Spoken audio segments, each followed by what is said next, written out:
Chaos in the East and LAFC are number one, baby. That's all we have to know here to begin LAFC Plus episode 39. I am Dave Denholm. He is Mario Ruiz. Mario, how are you, buddy? Man, you know what? It was chaos in my belly that day on Friday night, if you remember. My stomach was not feeling good that day. I guess I was just a little nervous, which never really happens. It's never happened before. I've never been so nervous, but it was just that both game one and then game two were just a matter of lucky or unlucky bounces, however you want to call it. And obviously LAFC was the better team. They should have took care of business like they did. They did take care of Vancouver, but this is soccer. You know, crazy things tend to happen, especially in these MLS Cup playoffs. So, you know, I got nervous that day, but hey, we took care of business. So that's the only thing that matters, right, Dave?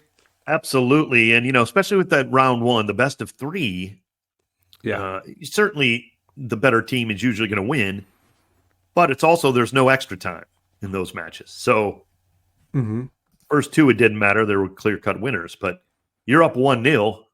All they got to do is nick a goal, and you're going right to PKs.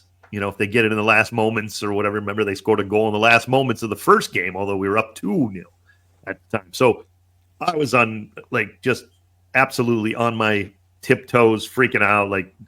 I couldn't sit down. I couldn't even stand, really. I was trying to broadcast. So tense. Yeah. I've said it before. And it's crazy to think, Dave, that I was so nervous heading into that do or die game last week. And now, LAFC is the only club standing out of the top three, the powerhouse teams, the top three favorites. They're the only ones standing because Miami's out and Columbus is out. LAFC still stands. So crazy now. A lot more comfortable. The T's coming in. LAFC are number one because now they have the number one seed overall of the teams that are left in the playoffs. The 8 teams that remain, of course, have moved on to the conference semifinals. We'll break those down a little bit. But they are number one.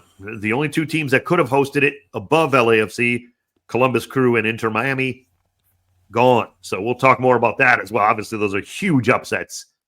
2 of the biggest, if not the 2 biggest upsets in the history of MLS Cup playoffs that just happened to happen a weekend back to back. So we already knew Columbus was out. We thought that was going to be the biggest upset by far, and not so fast, said the playoffs and said Atlanta United. So chaos in the East, no doubt. The best team left is the 4th seed in terms of seeding. So that's all you need to know. There's going to be a Hudson River derby coming up in the Eastern Conference semifinals. That's the first time ever they're doing that derby in the playoffs too. Oof, man, that is going to be severe. Insane, no doubt. And Orlando will take on Atlanta United, and that's another big rivalry, frankly. The very close proximity. They've had a rivalry really since Atlanta United came in the league. More on that in a moment, but LAFC, professional to the end. They beat Vancouver 1-0. I think we saw 3 of the best Vancouver matches all year from them, I mean. The Vancouver Whitecaps certainly played well. They played very well. They lost, they lost 2 games out of 3 still. They played well. No disrespect to them, but they're clearly not as good. They're an 8th seed who played out of their minds and still lost 2 out of 3. Yeah. Right. I think Steve talked about that after the game too. He said that Vancouver's giving it their best and they're playing well, but LAFC still have another notch, and they turned it up a notch for sure in that second half. And that was that classy goal. That was up a few notches. Really, the entire play. Just an incredible goal from Matty Bogusz. Here's what it sounded like, then we'll talk more about it. Up towards midfield, looking for Brian White. Pushed away by Long, but he gets a great header on it. Kubas heads it back to Bogusz. Gets around the defender. Bogusz in the area, left-footed shot. Matty Bogusz has scored! Mateusz Bogusz has broken the deadlock. It's 1-0 LAFC! Great call. Another great call from you, Dave. And what a finish from Matty to cross the keeper and just place it right there in the corner. He just made it look so easy. Classy finish, man. It really was. You're right. It did look easy. That is not easy to do, going across like that. Left Yoha Takaoka just absolutely stranded. Nothing he was going to do there. Perfect shot. Truly perfect goal. The header, the purposeful header by Aaron Long in the back to clear it out. Although it was closer to midfield. It wasn't like we weren't hidden back or anything, but he got to that head and really with a purpose was blistering that thing forward, right? Looking like Van Persie on that one. Yeah, and all Kubas could do was try to get ahead on it. He did, but much to his chagrin and Vancouver Whitecaps chagrin, it went backwards to Matty Bogusz, whose touches were like silk, truly like perfect touches to get himself into the spot around Veselinovic, who had a good game, but just that one play, and sometimes that's all it takes as we talk about class and styles and just tremendous goal. And it really was picture perfect, Dave. Just like this picture here. This picture right here is a masterpiece. As soon as I saw it on social media, I was like, that is beautiful. Wow. Shot by, of course, LAFC's lead photographer, Imad. And if you're an LAFC fan and you haven't followed him, make sure you go follow Imad on IG and do yourself that favor right now. Get your iPhones ready. I'm going to give you his IG. His IG is at Imad Shoots. So at IMAD Shoots. Do yourself that favor. Go follow Imad because he's the man. No doubt about it here. If you're watching on YouTube, you see the shot. It's tremendous. No question. And we love his work. Imad is a great professional. But it was a professional win, too. And why I say that is LAFC made tremendous kind of tactical changes at halftime. Really just totally changed the match. Now, it was 0-0, but neither team could really get out of the mud in the first half. It was bogged down. It was, certainly back and forth. Nobody had any clear-cut advantage, but when you're 0-0 at home, you'd have to say the advantage is actually probably with the road team at that point, right? I mean, again, depending on the flow of the game, I don't think anybody had a clear-cut advantage. So what I mean by that is the pressure is back on the home team. Then you only got 45 minutes to try to pull this out without going to PKs or, heaven forbid, losing the match. So I think, we said coming into the match, all the pressure was on LAFC. 45 minutes down, that's even more pressure on the shoulders of LAFC. So they make that tactical switch. Eduardo Atuesta comes in as another midfielder, and it wasn't just another midfielder in quotes. He really started to maestro the match from that position because Vancouver were not ready for that. They weren't ready for that tactical switch to begin the second half. And by the time they really looked up, it was 1-0 because of the Bogusz goal. Yeah, and head coach Steve Cherundolo, of course, he did play a key part in winning this game for LAFC, making those adjustments at halftime. And he now has 80 wins. They've 80 wins in 143 matches in all competitions as LAFC's head coach. That's a lot of wins. And he likes to coach 45 minutes at a time because he always talks about this as we look to the next games. He always tells me we're going to try to look at the next 45 and then we'll get to the next 45 when that time comes. Yeah. And he did. He did get through those first 45 and he won that second 45.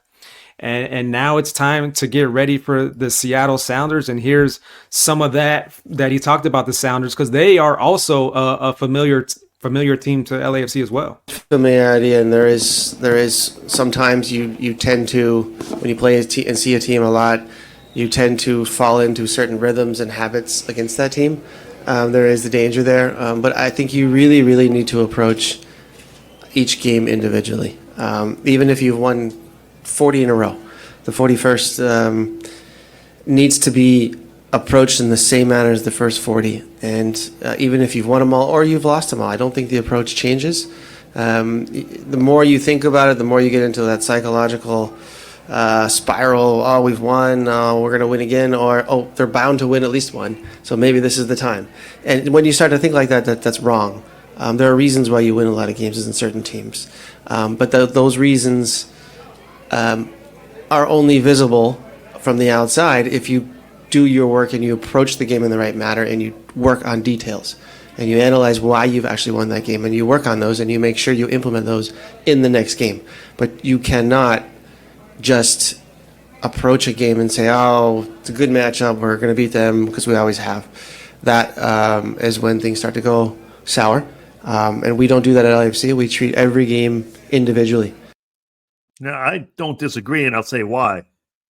This is not the same Seattle team LAFC played twice either. No. So that's a factor as well. I mean, this team is... Yeah, they struggled at the beginning of the season, but this not team lately. is rolling. At least we're rolling into the playoffs. Now, they kind of had a battle with Houston. A couple of draws, PKs, and don't sleep on this. I voted him for goaltender of the year is Stephen Fry. He is having a tremendous season. Now, their defense is good, too. Don't get me wrong. But he is good on PKs. We've seen that now. They won both games against Houston after draws on PKs. He's good, shot stopping.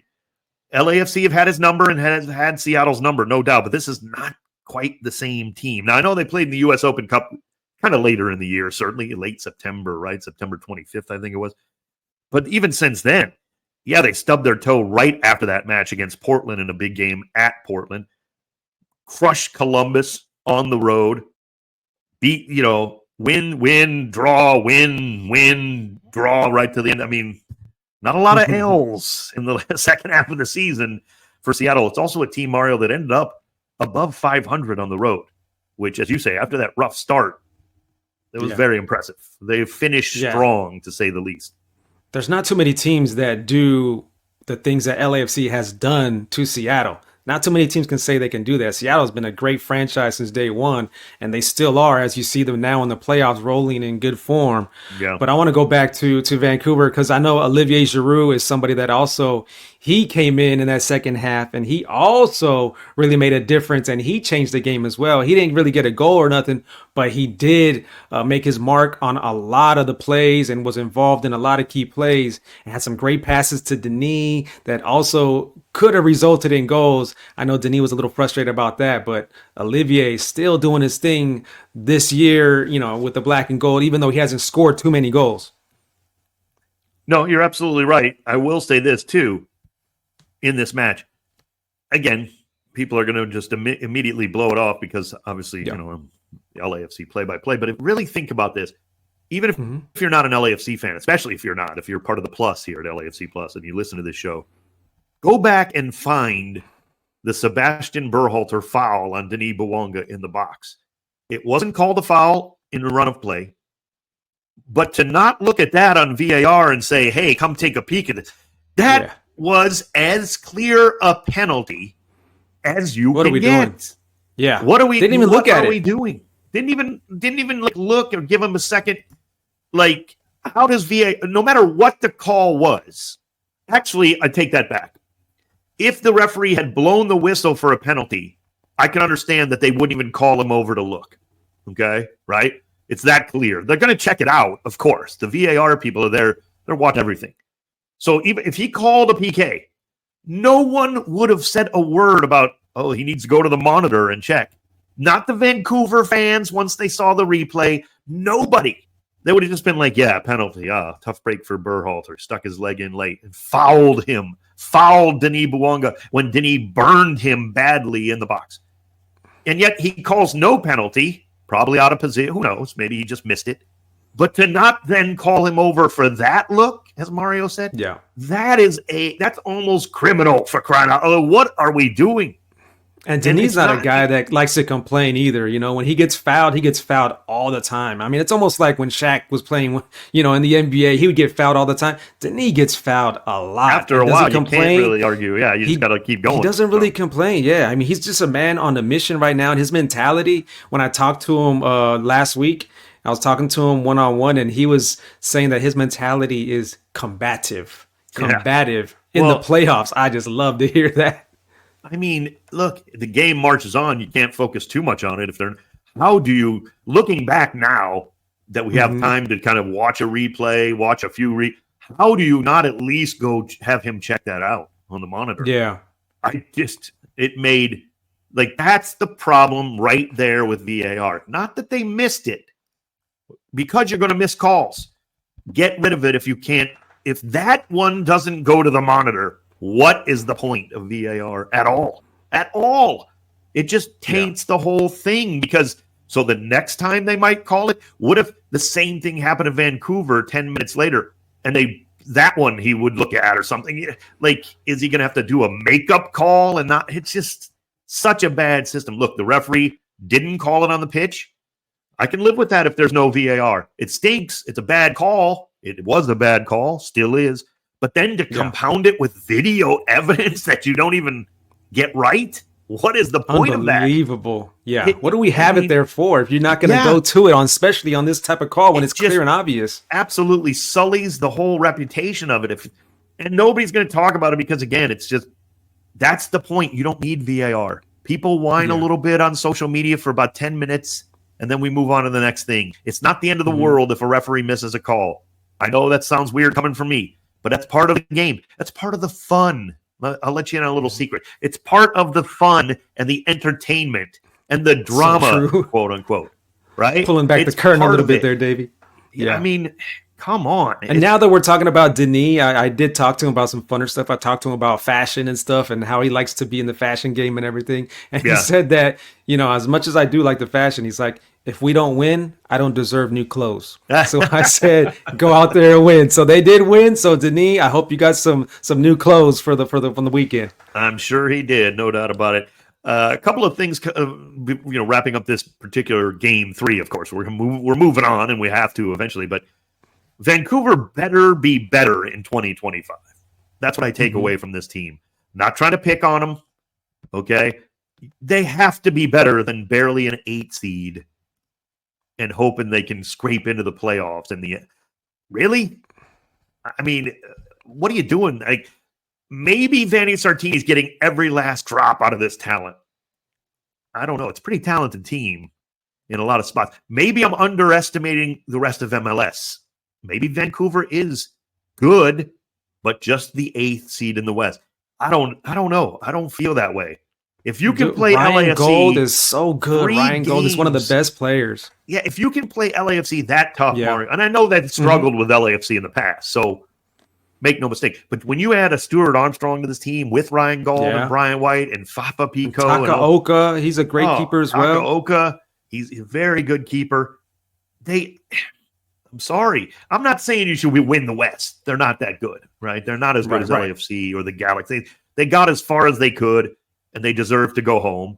But they played well for 3 matches. They could have won the series, right? No doubt about that. I mean, nobody could watch those 3 matches and go, well, they were totally overmatched, or, man, they were just outgunned and had no chance. This was obviously not. Nobody in these playoffs have had no chance except for the Colorado Rapids.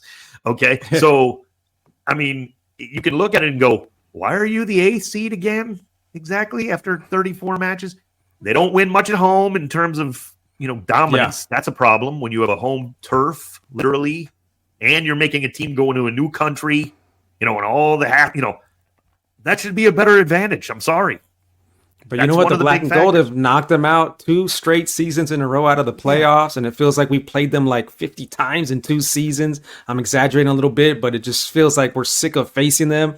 And I think even Ryan Hollings said when I talked to him after the game in the walk-off interview, he was a little bit frustrated and just done with playing them as well. Came out in the second half and right away started creating chances. What was the halftime speech from Steve Cherundolo? Yeah, we changed up our tactics a little bit. They were just cramming the midfield, classic Vancouver. They just hit the ball forward, wait for second balls, try to just create chaos. And so we just matched that intensity, clogged the middle with them, and took over in the second half. So huge response from us. Crazy. We've seen these guys freaking 12 times now in 2 years, and it's just so annoying. But huge win for us, huge win. How about that assist from your fellow defender, that diving header from Aaron Long there? Perfect, right? It's not something you draw up on the board in the locker room, but it's something that we know to do. Just get the ball forward as quickly as possible. Put them under stress. They just kept dumping long balls to nobody, trying to box us out. Just like we can do it back to them, and so we did, and they couldn't handle it. So it was perfect from us. Good response from the guys. Another team you guys know very well, the Seattle Sounders. They come to BMO Stadium in the next round.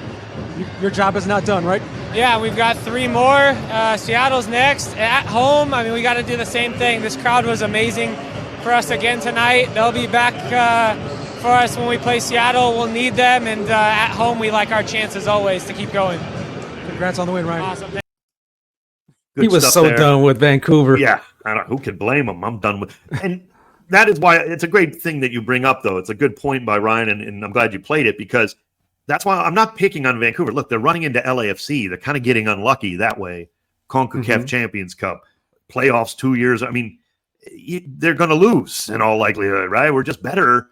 I get that. We beat just about everybody. So there's no shame in that. That's my point. Like, yeah, it's been a little unfortunate maybe for them. Who knows? Maybe they would have beaten anybody else in the first round, right? Maybe They were coming off that big win over Portland, played very well against us for 3. Maybe they would have beaten everybody else except for LAFC, and they just ran into the wrong team. So maybe I'm being a little harsh that way, right? Let's see if they can go a year where they don't play us at a crucial time and see what happens that way. And again, not even disrespect, kudos to them. They played 3 good games in a row. Just they're not as good as LAFC. They're going on. I got to say, Mario, it just feels like we have to win with defense. Again, not that we can't score, of course. I mean, the offense is certainly talented. We got good, But, I mean, if you can keep playing defensively the way LAFC have for just most of the year, I mean, not many games have we struggled. We have certainly had take some lumps. Every team does. But if you can keep playing well defensively, that's what's going to carry this team, I think. Yeah, with a solid back line like LAFC has, with everybody there, and then a World Cup keeper, World Cup champion like Hugo Lloris, and then head coach Steve Cherundolo, who was a legendary left back and for the U.S. men's national team. So he comes in with that brilliance defensively. That's going to be tough to knock out because you feel like defensively you can keep your team in the game. If it's 0-0 or 1-0, you can keep your team in the game, and if not, just win the game with 1 goal. Yeah, mark it down too. When I say they're going to go as far with defense, I'm going to go out on a limb here. I'm predicting something, which I don't do all that much. We're going to see a goal from Aaron Long or Maxime Chanot in this match, and set pieces too. So I think that's part of what the defense can do against Seattle, set pieces. I think that's going to happen this weekend. So just lay it out there. It's not a hardcore prediction, but I can see LAFC having a good weekend with their defenders in set pieces, potentially being a factor in this one, because it's going to be tough. It's going to be tight. We'll get to more of that coming up in just a bit. But we do want to talk about the rest of MLS because it was chaos. The West was solid. We were the only team that had to go 3 matches, right? The West was pretty much set in the first 2. Well, kudos to Minnesota, LA Galaxy. They'll play each other. And then, of course, you had Seattle getting by Houston with a couple of PK matches. So tough 2-game series there. But LAFC on as the number 1 seed because the East just fell apart at the top. What in the world happened, Mario? Yeah, there's still a lot of work to do, but in the West, Dave, it's looking like we could get that LAFC Galaxy Western Conference showdown. Much of us, we could see it from a mile away. We could see it coming, but now, I mean, we are getting super, super close to that if both teams can handle their business. And we know that match, of course, will be taking place at BMO Stadium if it does come to fruition, Dave. Yeah, I almost don't even want to talk about it. It's just so that's insane. That will be, that would be awesome. No question. Well, we're right there. It's so close. I've said it before. I've really said it almost since LAFC came into the league. I used to talk about this when I did Clippers stuff back in the day. You want a Western Conference final of the Clippers-Lakers, no matter what side you're on, in my opinion. That's what you want, really. It'd be amazing. Right? You want LAFC versus LA Galaxy in the Western Conference final every year. I don't care. Yeah. That's what you should want. I understand there's some schadenfreude where you want to be happy with other people's misery, especially your enemy or your enemy, sports enemy, your biggest rival. Yeah, of course. You'd rather have the Galaxy be 0-34 and be awful. I get it. But if they're not going to be awful, let's play them in the Western Conference final. Let's do it. Yeah. Like that, especially when you're on your own home field. You've got the number 1 seed. You're on your home turf. Again, if they lose, I'm not going to lose any sleep over it if Minnesota beats them, right? I'm not, it's not, as long as we keep winning, that's the most important thing. But if you have to pick, why not, right? Let's just make it the most amazing match potentially. Yeah. Before a cup final. This would be the biggest non-cup final playoff game ever. Yeah. Ever. No doubt about it. Especially with Messi out, there's no Inter Miami Columbus matchup. This would be the rivalry is the biggest in MLS. LA owns MLS, the city of Los Angeles, let's face it. And this would be the biggest non-MLS Cup final game ever. True. And you know what else is looking pretty juicy is because we just had in baseball, we just had the World Series, LA against New York, right? In the World Series. And now it's getting close to where we have, both LA teams on the West and we have both New York teams in the East. and that's on a collision course of maybe getting another LA versus New York championship here in the MLS Cup final. Wow. So that would also be great. Hudson River Derby, 6 versus 7 though in the seeding, because NYCFC got by Cincinnati. You know, we heard Lucho Acosta, maybe a little emotional, saying some things after that match that FC Cincinnati fans are probably not going to like to hear, in the sense of his future might be a little up in the air. They don't want to hear that. That's for sure. Certainly they're emotional. He was probably emotional after losing in the playoffs again as the 3 seed. Of course, we knew Columbus got dumped in 2 straight, but then Inter Miami, Mario. You get 2 goals at home against the number 9 seed in the East that had a total of 40 points this season. They were so many games under 500. They almost missed out on a playoff system that you just can't miss out on in MLS. And Atlanta was 34 points below Inter Miami this season. 34 points below. More than 11 wins below in terms of the standings. But head-to-head, though, remember, head-to-head, Atlanta have done very, very well versus Miami. Atlanta had 3 wins, 1 loss, and 1 draw versus Miami. Yeah, that's pretty good against in the regular that team. season. Yep, took 4 points in the regular season, and 2 wins out of 3, of course. They end up winning 2 in a row to finish that series on the road, 3-2 the final. You score 2 goals at home in a playoff game, a knockout game like that. That has to be enough. I'm sorry. Look, I understand it happens sometimes, but that was the Achilles heel of Inter Miami all season long. Cheap goals, too many goals given up. And at some point, when you're giving up 3 goals, you know, when you just, in a blink of an eye, like when you turn your head, at some point, your great superstars are not going to score 4 that day. Just one time is all it takes, essentially. Now, kudos to Atlanta for getting the win at home, which was huge in game 2, because then all the pressure goes back on, you know, like we talked about in our series, all the pressure back on Inter Miami, and they did not handle it well. At some point, there's going to be a game where you don't score 5. You only got 2 goals, but that should be enough, right? In a playoff matchup against good teams, this is where we're at. We're not playing the bad teams anymore. You get 2 goals, man, you better win. That doesn't always happen. Every team's going to lose once in a while, but man, Mario, that I got to tell you, and I kind of tweeted out about it. Little side note here: if Messi handles it the way I think we know Messi is, he might score 65 goals in anger next year. I mean, this guy, you know, Dave, part of me wanted Miami in the MLS Cup final. Sure. Part of me did, right? Yeah. So that we would have all the eyes around the world watching the MLS Cup final. Of course, they're watching Messi. But then if you have LAFC there, you know, on that stage with them, and then LAFC can take them down. That was the ultimate dream match for me. And I talked to Denis Bouanga about that too, because we were looking at the playoffs and stuff. And he was talking about how bad he wants to play Inter Miami. So he had that same type of mentality where he wants to go up against the best.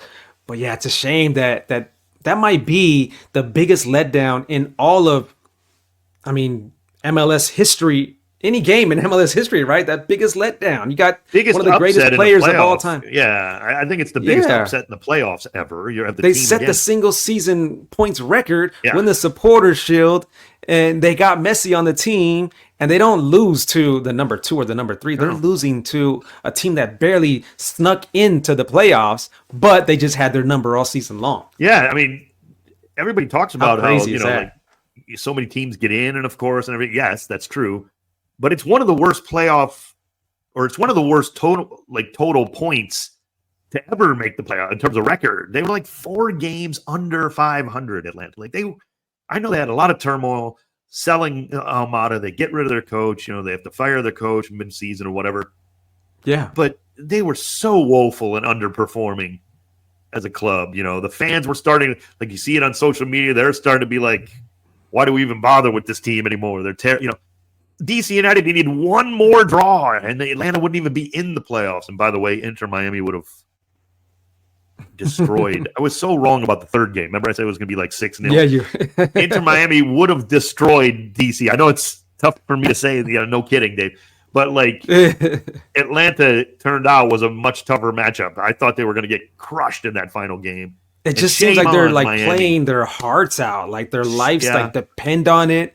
They're playing for their interim head coach, Rob Valentino. They got no pressure. It just seems like they're playing free, And if they can get into that Eastern Conference final, knowing that they just have one more win to get to the MLS Cup, I really don't think that you can deny Atlanta once they get to that one win away from the MLS Cup. Well, here's a little story. Now, a lot of people, yes, I'm sure everybody, in quotes again, everybody wanted Miami to go to the final. Not every, I don't mean it like that, but like the hugeness of it, or what if you can pull yourself away from like the sports hate where you want to see the upsets. But now you have to start thinking like it's so cool that they were beat, okay? Because a lot of people are starting to look at like, this is interesting. Like maybe MLS isn't such a, everybody just assumed Messi was going to walk all over, and certainly he's done very well. I mean, make no mistake. But like the team was going to crush. Supporters they got the best so record far. ever in the history of the league. They're just going to walk to the cup now. And so then people are like, oh, well, wait a minute now. This team, there's a 9 seed, beats them in the playoffs. The Crew get beat in the, you start to piece these things like, well, maybe this league isn't such a joke in the sense of, people who don't like it or whatever. So, but you got to now pull back, and we need Atlanta to lose. There's no reason a 9 seed should go any farther than this amazing upset, okay? That's it. But you know who else played amazing as a 40-year-old keeper over there, Brad Guzan. He had 18 big saves in these 3 games against Miami, and he stopped Messi like a bunch of times, especially in that game 3. He had some pretty amazing saves on Messi and the rest of Inter Miami. Well, he's the one who made me look like a donkey for my prediction, not the team. No disrespect to him. As Mario said, Atlanta United, they fought hard, right? They certainly deserved to win. But Guzan, I mean, it would have been 6-2 without him. I mean, Miami would have walked away with that game if he had even an average game. If he had an average series, they wouldn't have needed a game 3. They would have crushed them in 2 games. But I was stupid enough to think that Guzan couldn't do it again. Things would not go his way. Well, they did, and he played great again. You're right. And again, his teammates worked their butts off, and they deserved it. But it was Brad Guzan with the MVP. I was saying midway through that match, even if Miami wins this game, Guzan's the MVP of the 3 games. Even above 100%. Messi. Like, I mean, 100%.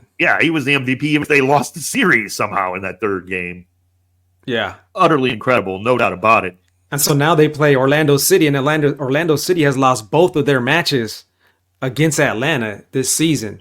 So we know Atlanta's they're going to be rolling after knocking out Messi and all them. They got all the momentum, they got the confidence going, Did Atlanta beat anybody that was like lower than a 4 seed? I mean, all they did was beat good teams. What the heck's going on? But you know what? Atlanta does not want this international break right now. Now they have to go up to that big win and just take a break. They wish they could be playing like tomorrow. Yes and no. Maybe you need a little time to get off that high and then rebuild in a sense. Because sometimes we see, yes, momentum's a big thing, but sometimes when you come off that just an immense high, it's hard to then get back to, 1-game knockout. You can find yourself down to Orlando 3-0 at half, and it's over because you weren't ready in a sense. Now they got time to kind of get it all out, celebrate, what a big victory, but now let's refocus, and you actually have time to refocus in that sense. That lots of time, yeah. I think, certainly you can't play during the international break, right? That's just how the schedule rolls. Yeah, it is what it is. I actually don't mind the time. Look, I'm an old man, so I need time to recover. I can only imagine how these players are after this whole season, right? So at least you're going to get, by and large, you're going to get the healthiest that these teams have been in a long time. These seasons are a grind. So at the very least, it might take a few minutes to get sharp again or whatever. I understand Ricky Puig are, not happy to have 3 weeks off, but man, he's going to be 100% fit for that match in all likelihood. Right? I mean, the chances are everybody essentially will be like that. That's good.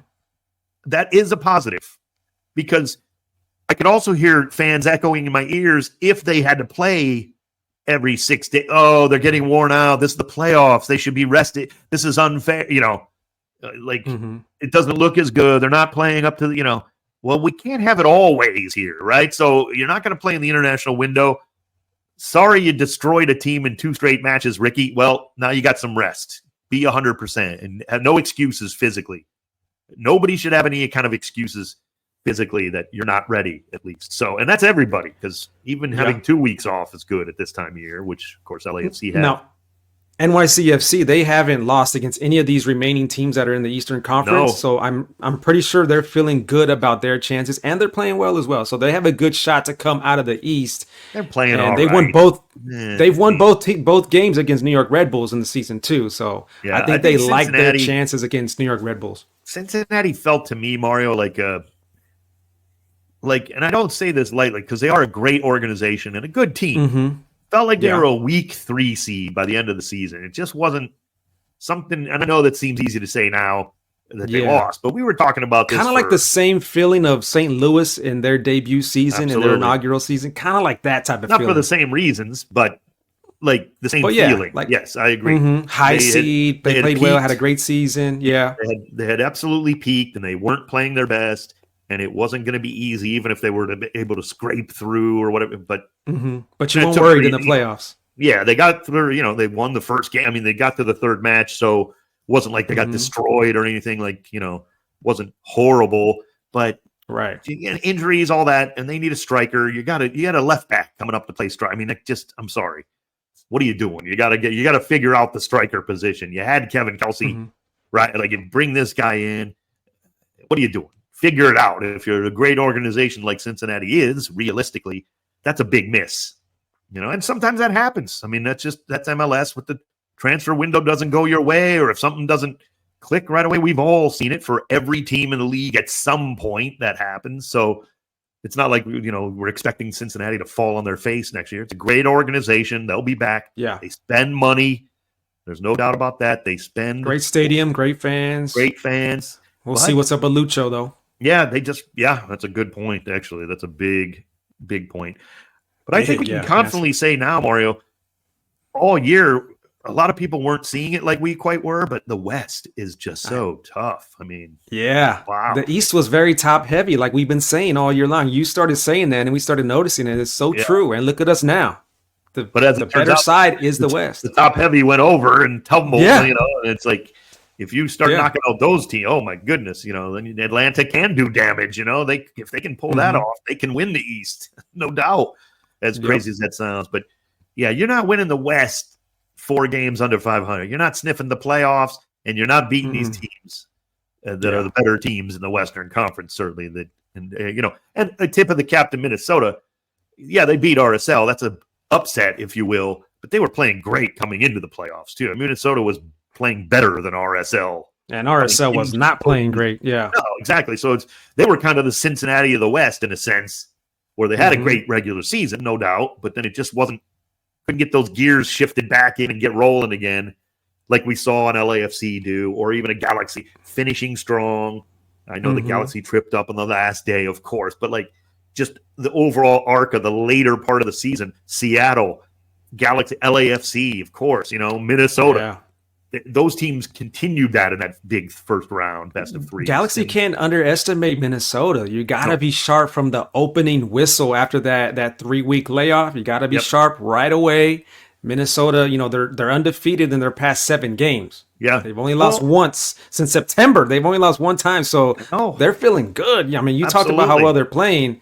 They're rolling right now. Then you get into, who knows, in the PKs, Dane St. Clair can sometimes stand on his head. I mean, he's just, he's got it in him, where he can have amazing games at times. Yeah. Or you win in a regulation that way. Maybe he makes some big saves, of course. He's going to have to against the Galaxy at home. They haven't lost at Dignity Health Sports Park. But what I think about that series in a sense is, again, it feels like Seattle coming against us, they still have something to lose. In the sense of they haven't beaten us in a long time, and their fans are getting really restless about that. They're feeling that pressure as much as we're feeling the pressure of now being the number 1 seed.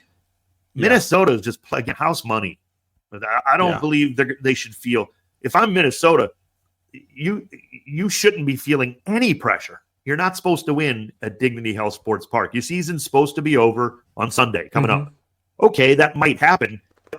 Go in the match and go play. I mean, you have nothing to lose in this particular, NYCFC versus the Red Bulls. That's a whole different beast. That's a rivalry, right? That's a derby. They both have something to lose big time. So that's a lot of pressure on both. Minnesota, man, just fly out to LA and just, enjoy yourself. Go play. Go play in It's easier said than done, of course. Because how do you stop Ricky Puig, though? Ricky Puig is like unstoppable right now. Absolutely. 4 goals in 2 playoff games and an assist. And then you got Marco Royce coming off of the bench, and he's been a game changer for the Galaxy this season. So those 2 right there is a tough task for Minnesota. Tremendous team. I mean, let's face it, they really are offensively. Yeah. They can be had defensively, though, still. And yes, they've actually played they've played a lot of matches very well defensively. So the record is not horrible. It's not like you're giving up 3 goals a match and they just win every game 4-3 or 5-4. It's not like that. They've had some very good games defensively along the way, many of them. Yeah. But when they struggle defensively, they struggle defensively. It's like Inter Miami, right? I mean, they're going to beat you 5-1 a lot, 4-2, 4-1. But, man, when they struggle defensively, that can be a real issue for them. More so than like a real great defensive team. They're not. They played a lot better defensively. Some of that is the fact they have the ball a lot too and can play keep away from you, which they're very good at, and make no mistake. That certainly helps that defense. But they're not a great defensive team. And I don't subscribe to the adage like defense wins championships all the time. I think that's too blanket, Great defenses can win a championship, no question, and it can make it easier. But a great offense can also win a championship, and that's where the Galaxy are going to have to hope, right? They're not going to rely on their defense by any means. They're going to have to rely on Puig and Peck and Paintsill and just I'm scratching my head thinking about how, how do I put this? I don't think any other team but LAFC can beat the Galaxy. If LAFC were to lose to the Galaxy or lose along the way, I happen to think the Galaxy are going to win the Cup. I kind of agree with you. So you're saying a Western Conference final between Galaxy and LAFC would pretty much be the MLS Cup final. Yeah, I mean, look, again, doesn't mean the Eastern Conference team wouldn't have a chance. Of course they would. If they get that far, they'd beat anybody on any given day. But you'd have to say the prohibitive favorite, even I'll go so far as to say any of the Western Conference teams, and I mean Minnesota United right now. The Western Conference, the 4 teams from the West are better than all 4 from the East, including Orlando, who would actually host Minnesota if it went that way. That's the only team they could host. The rest of the East would be traveling, no matter who. Minnesota's the 4th best team in the playoffs right now. I understand Orlando has a little, they beat them on 1 goal. That's what it came down to, by the way, in terms of tiebreakers. Orlando's 4th in the overall playoffs now. Same exact record as Minnesota. Same goal difference. They scored 1 more goal than Minnesota United did in the regular season. If those 2 were to make MLS Cup, that would be the reason Orlando would host it. That's it. Wow. So there's no difference in terms of those teams are exactly the same in terms of the regular season this year, right? Yeah. But Minnesota's better. All 4 teams in the West right now are better than the East. It's like 1, 2, 3, 4, 5, 6, 7, 8 on the. That is very telling and very rare, no doubt about it. But that's where we're at this point. And that doesn't mean the East can't win.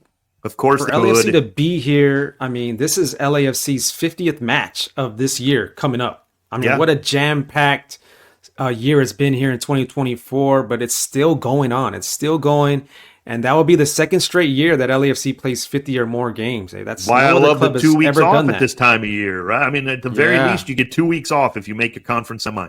That's the least. Time off is always welcome. All 3 games. Yeah, that's why I love it. It is huge, and you should have fresh players for big games like this, and we will have this big game on the ESPN LA app coming up 7 o'clock on Saturday. It is LAFC in Seattle. Look, we obviously we believe LAFC are going to win. They're the better team than Seattle.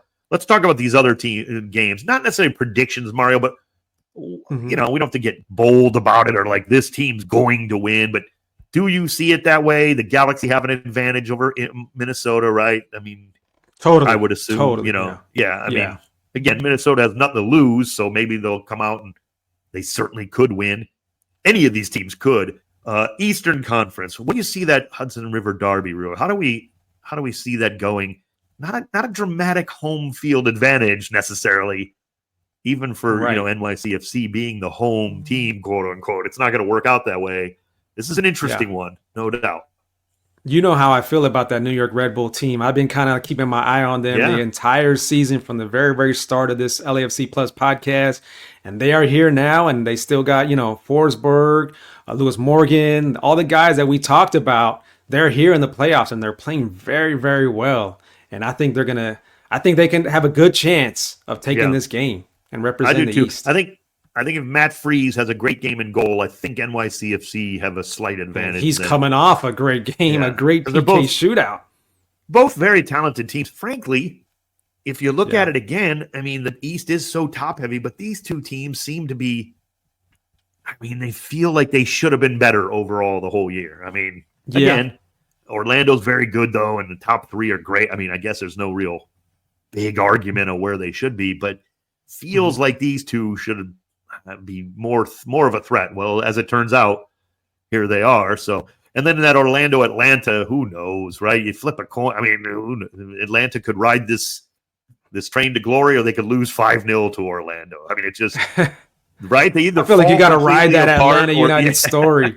You just got to follow that. You got to, get on that train. In fairness, Orlando is very good and have been playing a lot better. Ojeda, once they kind of sorted that situation out, if you remember, we kind of handled them. They weren't really much of a, Like, they weren't that, like, early in the year, they were struggling a bit. Not struggling, but not good. I think they figured it out a lot. I do think they're the best team in the East by a decent bit in terms of who's left. And Atlanta has no more home games left. No, they can't. No more home games left. They can't.